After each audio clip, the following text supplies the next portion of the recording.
The Silicon Valley shadow. The glow of the dual monitors in the home office cast a sterile blue pallor across Lena's face, turning her sharp cheekbones into angular shadows that danced like code compiling in the dead of night. It was 3:17 a.m., according to the atomic clock synced to NIST servers on her desk. Precision was her religion, after all.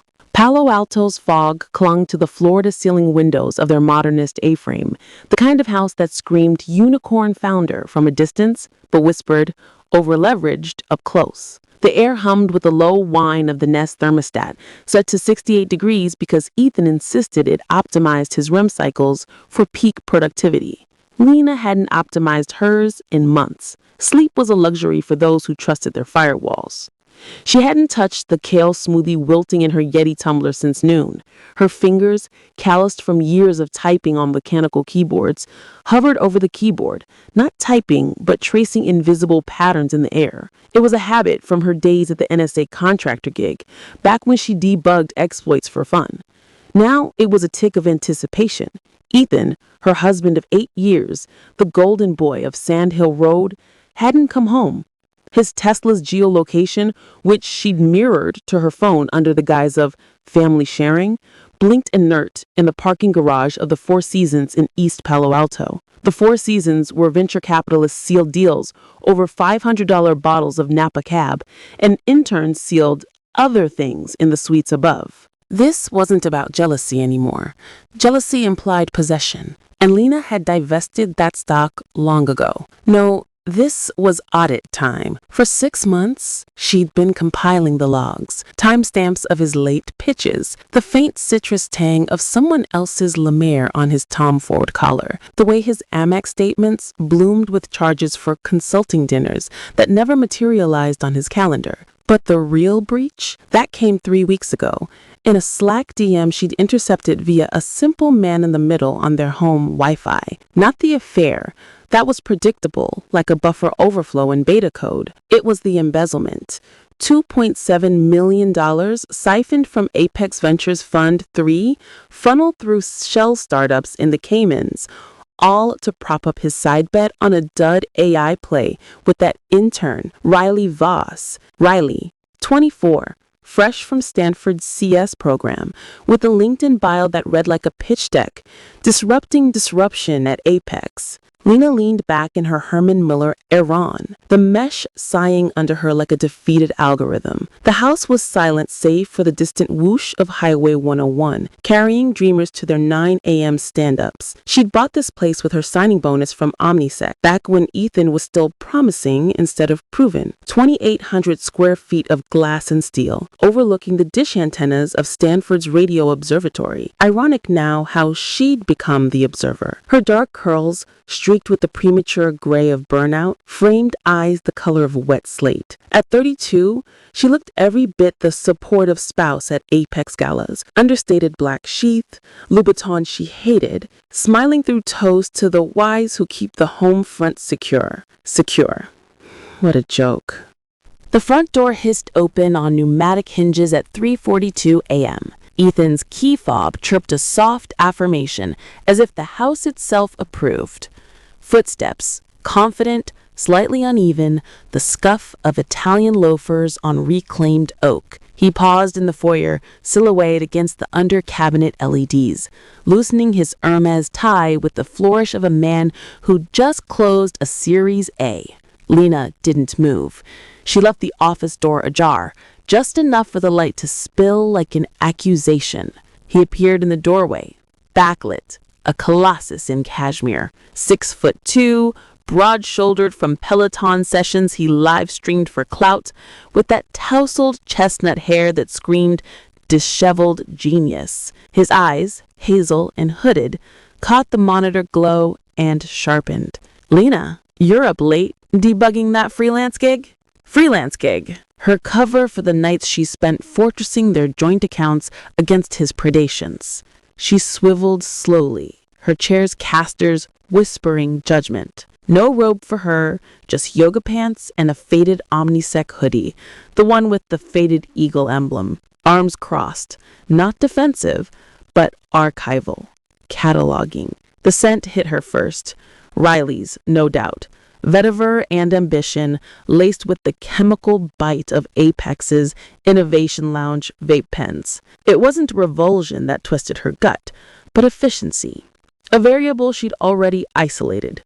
Pitch go well? Her voice was flatline, a Python print statement. Ethan grinned, that patented VC smirk, all teeth and zero equity. He stepped closer, shedding his jacket onto the Eanes lounge like it was a throne. Better than well. Riley's got this killer thesis on quantum secure blockchains. We're spinning it out next quarter. Could be a 9-figure exit. He leaned against the desk, invading her space, the better to gauge reaction. It was his tell. The proximity probe, testing for cracks in the UI. Lena's gaze flicked to his cufflinks. New, platinum, engraved with Apex's Helix logo. $4,200 charged to the fund's team building slush. She knew because she'd mirrored the statements. Riley, the intern?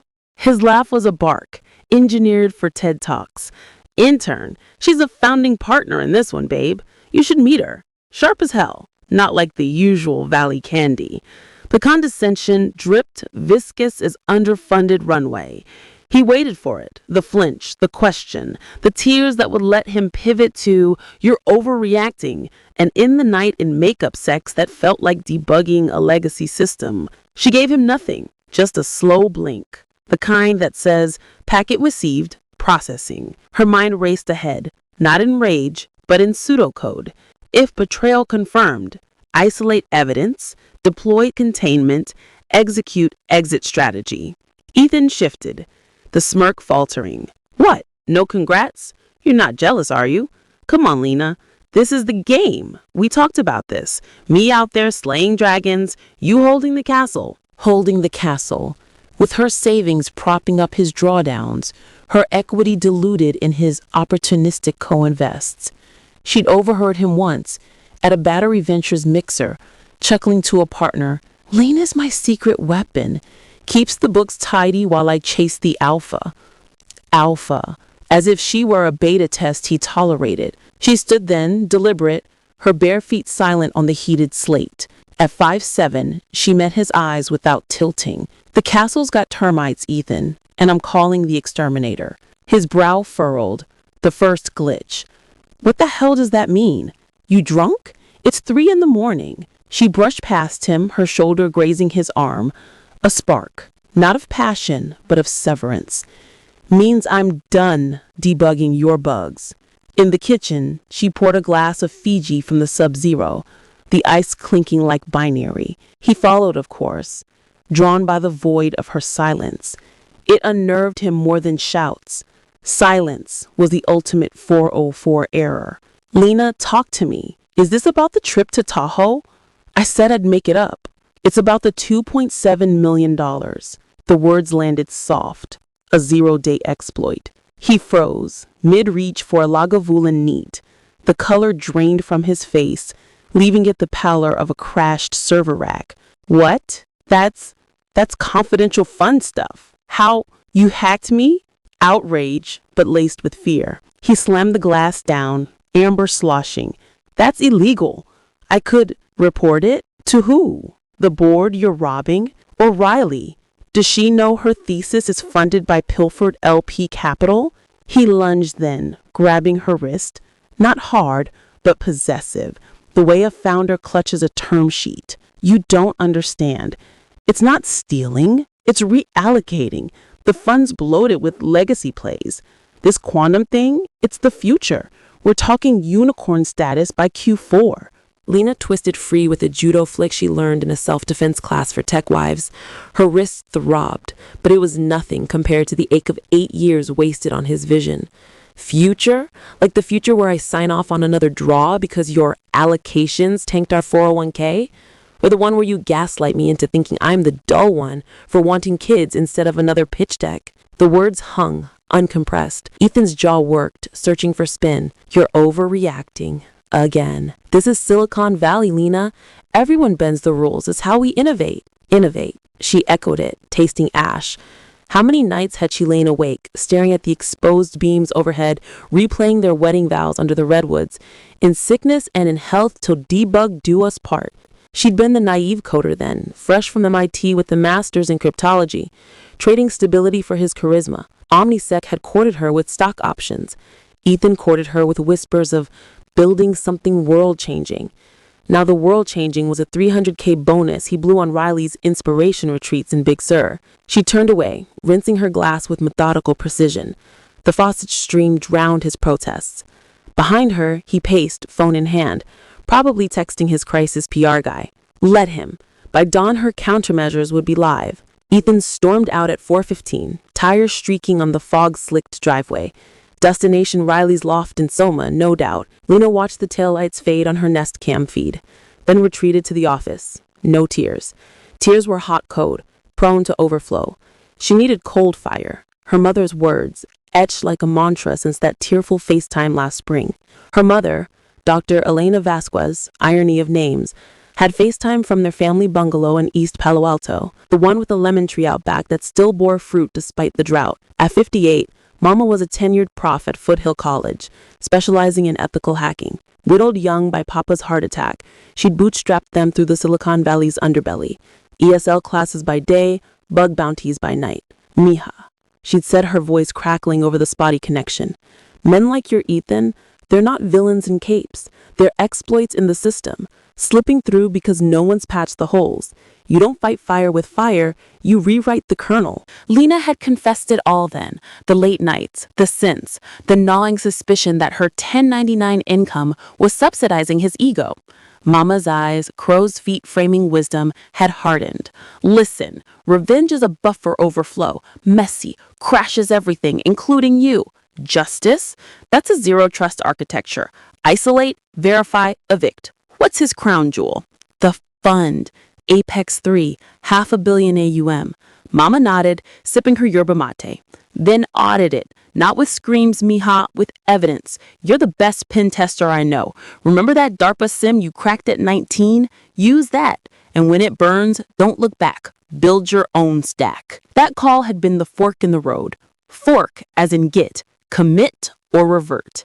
Linda committed. Over weeks, she mapped the breach. VPN logs showed Ethan's logins from Riley's IP, sloppy but predictable.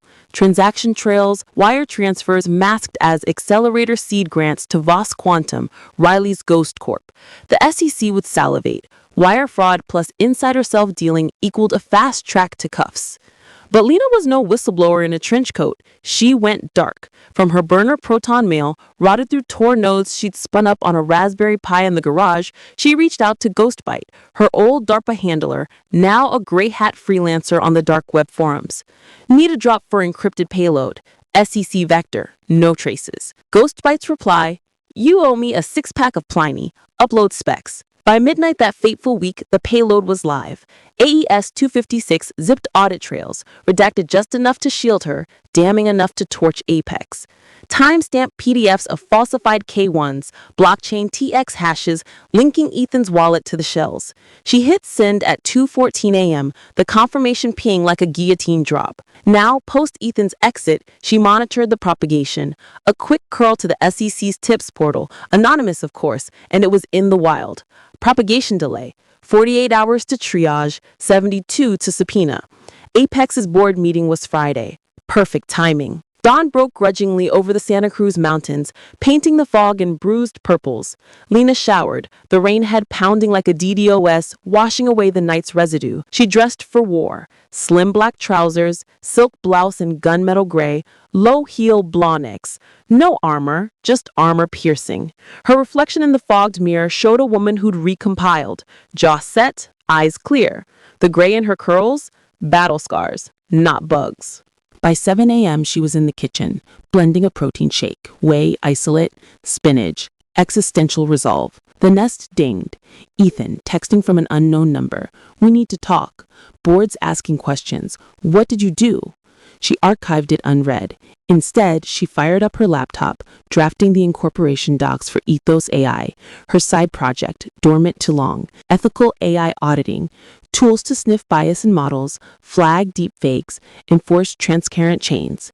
She'd bootstrapped the MVP on nights he was networking, pitching it quietly to VCs who nodded politely but funded his flash instead. No more.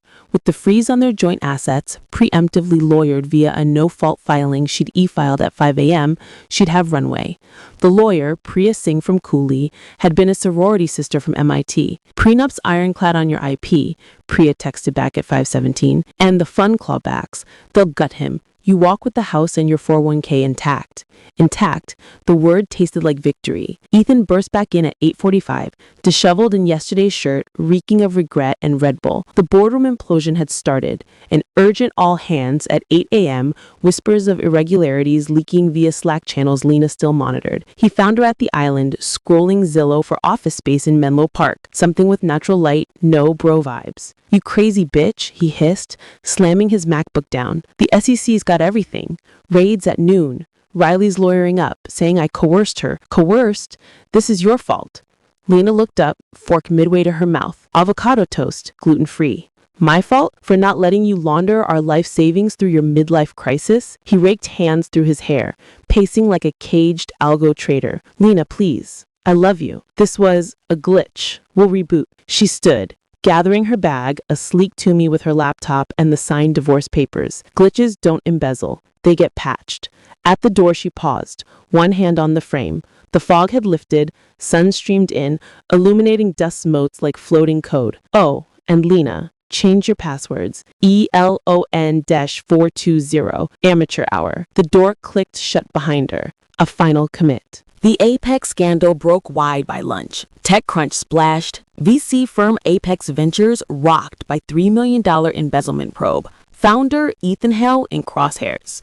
Twitter, X, whatever, lit up with hashtag Valley of Shadows. Interns subtweeting about toxic alphas.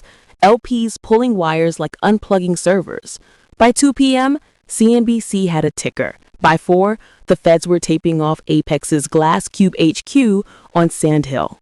Lena watched it unfold from a corner booth at Oren's Hummus in University Avenue, her second almond milk latte cooling untouched. Priya slid in opposite, iPad glowing with filings. Asset freeze granted, house is yours, his equities tainted, and that ethos pitch, I forwarded it to Kleiner. They're intrigued. Intrigued! From sideline spouse to seed round siren. Lena nodded, signing the asset transfer with a Mont Blanc that felt like Excalibur. The weeks blurred into a clean break, movers packing Ethan's Pelotons and Patagonia vests into a pod. Her forwarding mail to the new P.O. box. Therapy sessions with the Jungian who specialized in imposter syndrome for women in tech. Mama came over Sundays, pruning the bonsai Ethan had gifted her, really a tax write-off, and plotting Ethos's beta launch. Riley Voss surfaced once, a tearful DM. I'm so sorry. He said you were distant. Lena archived it. No bridges burned, just networks firewalled. Ethan's arraignment was a circus, paparazzi swarming the federal courthouse in San Jose, him and off-the-rack Brooks brothers, no tie. Not guilty, he pleaded, his eyes scanning the crowd for her. She wasn't there. Instead, she was across the bay, in a co-working space in Jack London Square, onboarding her first hire, a non-binary dev from Berkeley with a knack for adversarial training. Ethos AI went live in beta that fall, a sleek SaaS dashboard that scanned models for equity gaps, flagging everything from racial bias in hiring algos to gender skew in ad targeting. First client, a mid-cap fintech spooked by the Apex fallout. Revenue, $150K MRR by December. Kleiner led the seed at $5 million valuation, terms Lena negotiated herself. No board seats for bro dudes, equity vest for the team. On New Year's Eve, 2026 now, the fog thicker than ever, Lena stood on the deck of the A-frame, rechristened Colonel House, overlooking the lights of Stanford. The observatory dishes spun lazy arcs, eavesdropping on the stars. A glass of Veuve clinked against the rail. To cold fire, to justice unconsumed. Her phone buzzed, a LinkedIn alert. Ethan, profile updated. Independent advisor, ethical investing. The bio, learned the hard way. Innovation without integrity crashes the system. She smiled, thin and sharp. Code breaks easier than loyalty indeed. But loyalty, that she'd recode on her terms. Below, the highway hummed on, carrying new dreamers to their bugs. Lena raised her glass to the fog, debug responsibly, and stepped inside to write the next line.